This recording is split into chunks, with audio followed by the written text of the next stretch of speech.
إن الحمد لله نحمده ونستعينه ونستغفره ونعوذ بالله من شرور أنفسنا ومن سيئات أعمالنا من يهده الله فلا مضل له ومن يضلل فلا هادي له وأشهد أن لا إله إلا الله وحده لا شريك له وأشهد أن محمدا عبده ورسوله صلى الله على آله وصحبه ومن تبعهم بإحسان إلى يوم الدين أما بعد. Falenderimet, lavdrimet, adhurimet, hamdi I qoftë vetëm Allahut Azza wa Jall, ndërsa salavatet dhe selamet të përzemërta I dërgojmë shëmbëltyrës tonë Muhammed Mustafa sallallahu alaihi wasallam, familjes së tij, shokëve të tij dhe të gjithë atyre cilët e ndjekin në rrugën e tij deri në ditën e gjykimit, Allah na bëj prej tyre, amin. Vëllezër të dashur besimtar, tema të cilën fillimisht e përkujtoja veten time, pastaj inshallah taala do t'ju përkujtoj edhe juve, ka të bëjë me temën të folurit mirë dhe keq për të vdekurin. Vëllezër të dashur, Allahu xhalleshanuhu ka caktuar që besimtarët të jetojnë ndërmjet veti mbi parimin e vëllazërisë muslimane. Pra, ne jemi vëllezër në mes nesh.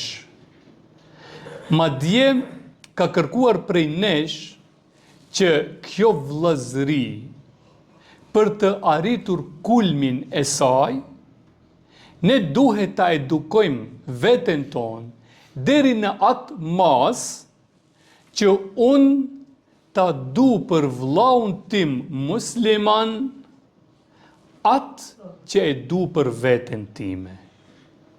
Dhe atëherë kur ne e kemi edukuar veten tonë deri në këtë mas, kemi arritur kulmin e edukimit tonë dhe kemi arritur kulmin e realizimit të parimit të vëllazërisë muslimane.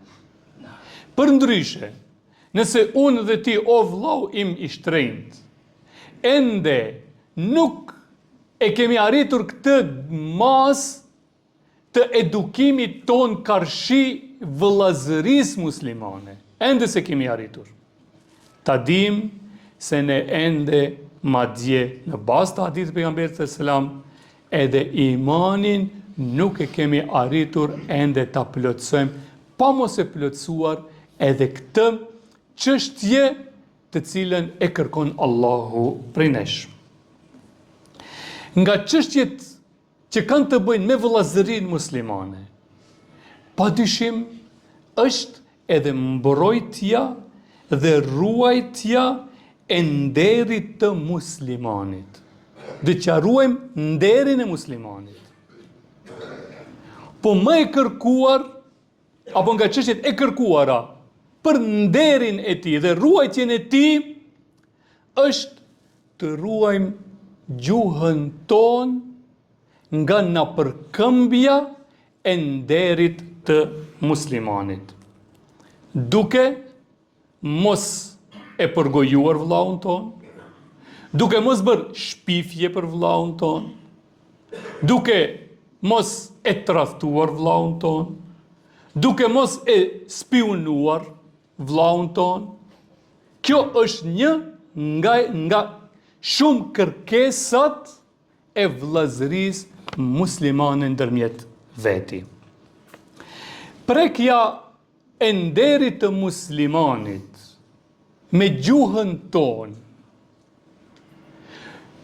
nëse ai është I gjallë, është nga cilësitë e neveritshme. Të folim për nderin e njëri tjetrit, sa është gjallë, është nga çështjet e neveritshme, të dënuara. Mirë po, mos dhashtë Zoti, nëse ne e na përkëmbim nderin e tij pas vdekjes së tij, shifni ç'është? Të qonë gjallë është e neveritshme. Po nëse pas vdekjes, ajo është edhe më e neveritshme.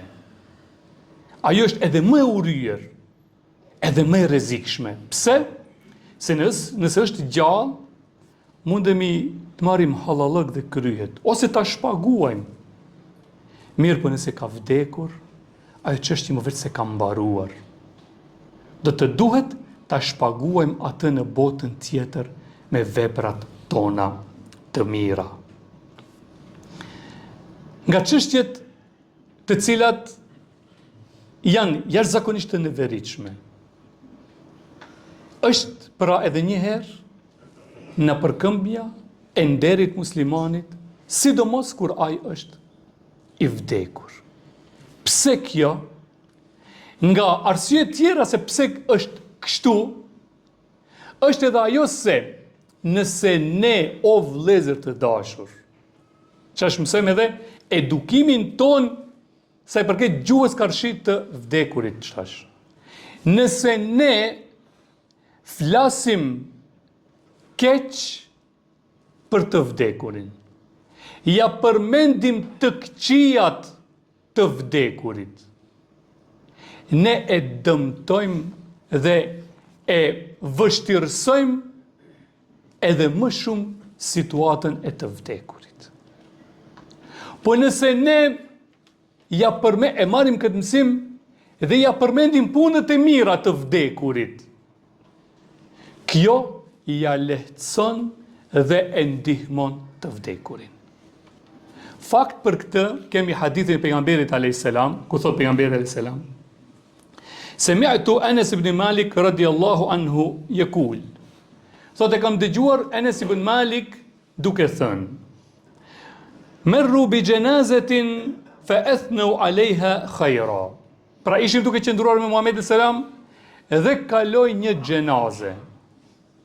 Edhe folën njerëzit mirë për atë të vdekurin. Fa qala an-nabi sallallahu alaihi wasallam wajabat. Tha, ju bë obligim dhe detyrim atij. Thumma marru bi ukhra fa athnu alaiha sharran. Pra te para ju bë obligim xheneti. E lavdruan, çfarë tha pejgamberi sallallahu alaihi wasallam, ju bë obligim xheneti. Kaloi një xhenaze tjetër pas pak, edhe folën keq për xhenazen e dytë. Fekal wajabat, subhanallah. Tha prap u caktua, përfundoi çështja e tij dhe ai do të jetë në zjarr. Fekal Umar ibn al-Khattab radiyallahu anhu. Edhe atër e pyeti Omeri radiyallahu anhu pejgamberin alayhis salam. Ma wajabat? Tha, o i dërguar e Allahut, çfarë u caktuam mbi atë? Qal hadha athnaytum alayhi khayra. Fa wajabat lahu al-janna.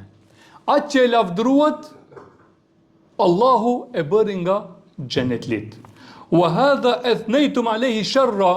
Atë që u fol sherr për atë dhe ju përmendën të këqijat e atij, fa wajabat lahu an-nar.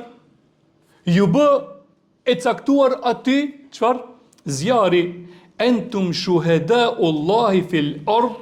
Dhe ju tha, ju jeni dëshmitar të Allahut në tokë.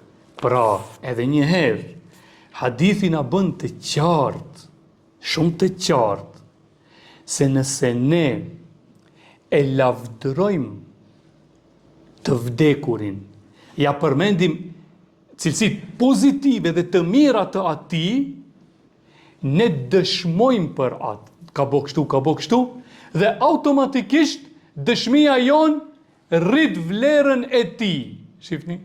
E rrit te Zoti vlerën e tij. Po në moment që unë dhe ti ja kemi përmend të këqijat, e kemi rrit dëshmin ton kundër atij dhe kjo e ka randuar të vdekurin dhe e ka ngarkuar atë. Edhe pse e dim faktin se çdo njeri prej nesh është peng i veprave të tija.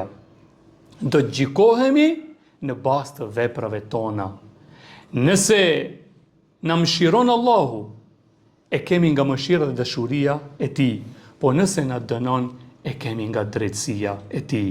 Lusë Allahun e lartësuar me emrat e tij të bukur dhe cilësitë e tij të larta, ti fal, ti mëshiroj të gjithë të vdekurit ton, të gjallit ton ti forcoj në fen e tij, ndërsa lusim Allahun xhalleshanuhu me emrat e tij të bukur dhe cilësitë e tij të larta të na bëjë nga ata të cilët e ruajmë nderin e muslimanit, qofshin ata të gjallë apo të vdekur.